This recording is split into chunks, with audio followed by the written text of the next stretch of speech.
Hi, guys. Welcome to the Advanced Practice Perspectives. I'm Trisha Williams. And I'm Toby O'Brien. This is a podcast created by advanced practice providers for advanced practice providers. We will be highlighting our amazing APPs here at Children's Mercy and do some education along the way. Today, we are stepping out of our norm and we're taking a different direction with our podcast. It's a very special episode that we are so excited to bring to you. So sit back, tune in, and let's get started. As healthcare providers, we tend to forgo our own well-being for our patients. Now, we do this really willingly because we love our work, but if we aren't careful and take care of ourselves, we may not love our work as much. So today, as Trisha mentioned, this is special because we are interviewing Dr. Bickle from the Center for Professional Wellbeing. We are going to get some insight on taking care of ourselves, as well as really understanding what professional well-being means. Dr. Bickle serves as the Medical Director for Professional Wellbeing at Children's Mercy Hospital in Kansas City. Dr. Bickle is also nationally recognized for her work in headache medicine, leadership development, professional well-being, and patient advocacy. She is a leader in the American Academy of Neurology, where she serves in many roles, including chair of the Wellness Subcommittee, as an editorial board member for Neurology Today, and as the physician liaison for the Transforming Leadership Program. Dr. Bickle, welcome to the Advanced Practice Perspectives podcast. Thank you so much for joining us today. And I have to give you also another shout out for thank you for being a huge advocate for Toby and I when we started out on our adventure with this podcast. You were one of our huge supporters. So we truly appreciate that. And we're so excited to have you on today. Well, thank you. I love how it all comes full circle. It's my pleasure to be here. Tell our listeners, which are mostly APPs, but could you tell them a little bit about your background? Sure. I am a neurologist. It's actually kind of funny. I'm an adult neurologist, but I've worked at Children's Mercy, since 2006, full-time since 2010, building a headache program there in which APPs were a crucial part of it. So I've been working side by side with APPs since 2010 and really building a comprehensive headache program. And then a couple of years ago, I moved into the role as medical director for the Center for Professional Wellbeing, which is really all about how can we improve the system and improve the support for our people to be able to take better care of our patients. And I'm also a mom of 4 boys, so I like to stay busy. I know you like to stay busy. I bet just with those 4 boys, you stay busy. And then I know that you're involved in a large amount of things within our institution. So can you tell us a little bit about how you found yourself in your current role in the Professional Wellbeing Center? Yeah, it's really interesting because I certainly never saw that I would be going into hospital administration, right? I cared so much about patient care, but really seeing through the years about how much our doctors, our nurses, our APPs and beyond, really they give all they can to be able to take care of our patients. And to have the opportunity to be able to improve the way it's done was frankly almost like a calling for me. And it was really hard for me to go through the fact that I was decreasing my clinical time. I frankly shed plenty of tears over that, but I don't regret my decision whatsoever because I think about all the patients that I can help by helping the people who are taking care of them. And also, frankly, too, I love new fields. I love the fact that this is not something that was really prioritized 20 years ago or even 10 years ago, but I think it's going to be as important as quality and safety in the coming years, and I'm happy to be on the edge of that. I know we all love what we do, but like you just said, we love what we do, but if we aren't careful, we can begin to not love what we do, and then our patients suffer. So thank you for kind of sacrificing what you love to do to help all of us be able to do what we do better by remembering how important it is to take care of ourselves as well. So would you help us, though, define what professional well-being means to you? That's a great question, right? Sometimes my family members still ask me, they're like, now what do you do again, Jen? So, it can be hard. So professional well-being doesn't mean walking around happy all day long and never having any trouble. What it's really about is being able to find meaning in your work, removing those barriers, removing the administrative burdens so that you can find more meaning in your work, as well as our work brings with it very challenging situations that we have to face with our patients. And how do we better recover from those challenging situations? How do we take care of ourselves? So professional well-being is ultimately about being able to connect with the meaning in our work and get that satisfaction and that deeper sense of purpose that we were all really wanting when we decided to go into this field in the first place.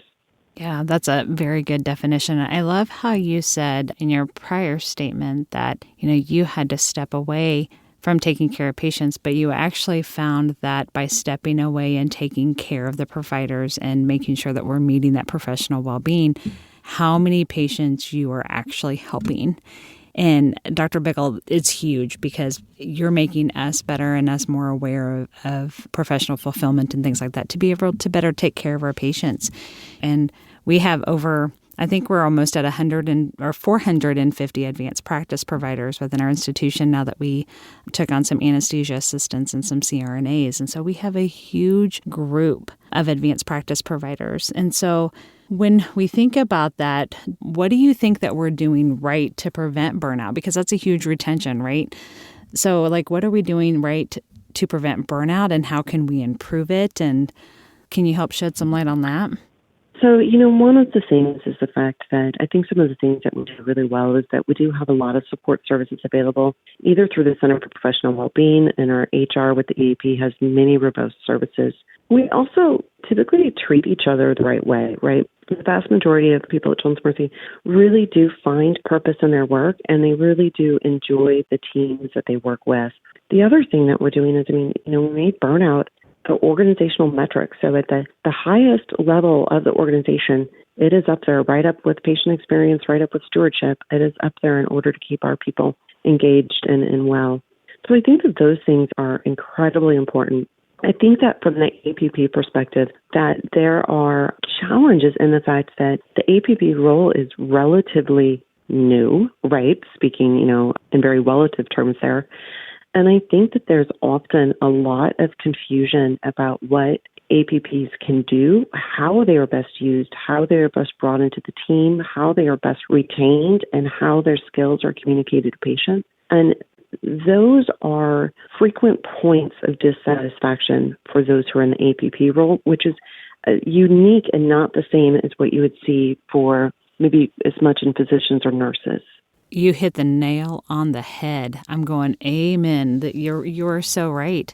And I think that we're on the front lines of it all, but we're also, I think, on the forefront of a change, of having referring physicians understand who we are, to having families understand how to utilize advanced practice providers. But we have to establish that within our institution and before we can get it out into the community. And we're doing a very good job with that. And we have a lot of great collaborating attendings and our collaboration of practice that really sheds light on that. So thank you for pointing that out.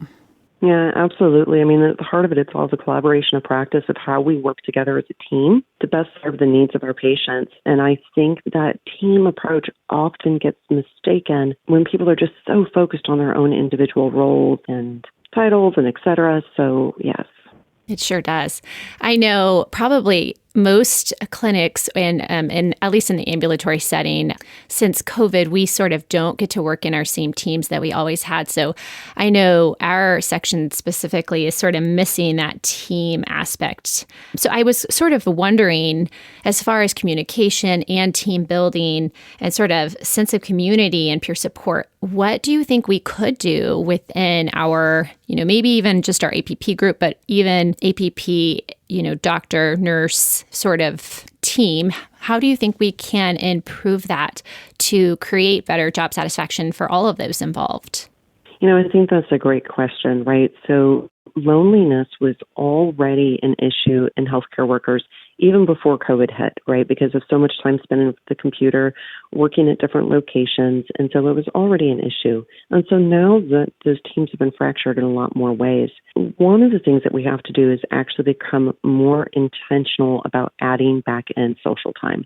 Because in the past, it occurred just by walking by each other in the halls, just by sitting in the same room. And so now we have to. So does that mean that if we end up having a meeting together, that we intentionally use 10 minutes of it just to be able to check in and see how people are doing? One of the things that we did at one of my meetings a couple months ago was everybody went around and shared one good thing that had happened to them that past week. And it really kind of gave all the feels for the people in the room. So we really have to intentionally build in the fun, quite frankly. I'm making notes. I love it. I love fun. It is, and we underestimate it. We think the fun is just, a little bit of the icing on the cake, but that's really what helps to get us through these very rough times. It's the fun, the sense of belonging, the teamwork. And so when those pieces are there, our safety nets are more likely to fail us. When there is that camaraderie and team approach, it is amazing how much better patients get taken care of when you feel like you can communicate with people openly because you kind of already have that great rapport with them. I do think that really helps to take care of those kids the way we all want to take care of them. No, and you're absolutely right. So it's a perfect example about how who we are as people and who we are as teams is directly related to patient care. And the truth is that's, and what you're referring to is that sense of teamwork, and that when we're able to say, hey, this might be a safety issue, or hey, something might be wrong, we have to have psychological safety. We have to have a culture of safety in order to be able to communicate effectively with each other. And a foundation of safety is necessary for any well-being effort. Honestly, a foundation of safety and a foundation of equity, diversity, and inclusion is crucial for any well-being efforts. Yeah, and it starts with open communication. So I love it. It all comes full circle back to, excellent patient care comes full circle with good teamwork and open communication. I know I miss my physician colleagues. We used to have clinics together, and now we're independent and we see each other in the hall and we're like, we miss each other. It's like, hey. But we talk via email and text messages, but it's not that face-to-face contact. So I'm ready to get back to that. Absolutely. I think that over the past year, we've all realized that even those of us who are, kind of on the mix of an introvert and extrovert, but how much we really need each other just in little ways that we didn't quite understand before. Yeah, absolutely. Absolutely. And I think a lot of people are practicing self-care, which kind of leads us into our next question about what do you do for self-care? What's your favorite self-care thing that you participate in if you have to do it yourself?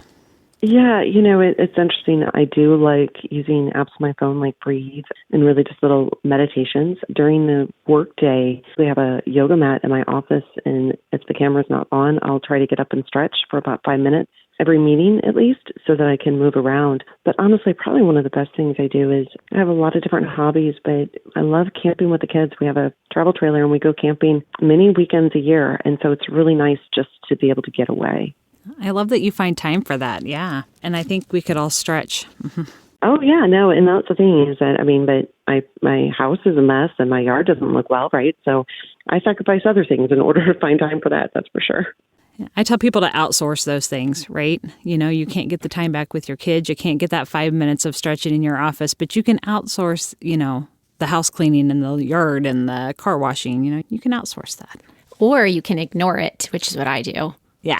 Just kidding. Right. I think that I find a fine balance of the two of those. Yeah, for sure. Oh, well, thank you so much for your time. We would like to end this episode, though, with a question for you. So we ask each of our guests the same question, at least in this 2021 year. And we want to know for you, too, what advice would you give your younger self? So picture yourself just 1 year after you finish your fellowship in neurology. What advice would you give your younger self that maybe we could all benefit from hearing? I really love that question. I really love it. And I love that you ask everybody that. What a great idea. I would like to tell myself to have trusted in my skills and my ability more, right? To understand that I was able to contribute in ways that maybe the people around me were not even completely aware of, but that I had more to offer than I thought that I did. And so it's been really great over the years to develop that person. But I think that there's some unnecessary suffering with the imposter syndrome and all that kind of stuff that could have been better. Sure. That's kind of been a theme is grace for yourself, I love that. That is. That's great. Great piece of advice, Dr. Bickle. We truly appreciate you joining us today. And listeners, thank you so much for tuning in to our very special episode. It's been a privilege to talk with Dr. Bickle. So up next, our episode will feature Stephanie Kronberg. She is an APRN in dermatology, and she'll be sharing her expertise with us. If you have a topic that you would like to hear more about, or you're even interested in being a guest, please email us at gdobrien@cmh.edu or trisha@twilliams@cmh.edu. Once again, thanks so much to Dr. Bickle, and thanks for listening to the Advanced Practice Perspectives podcast.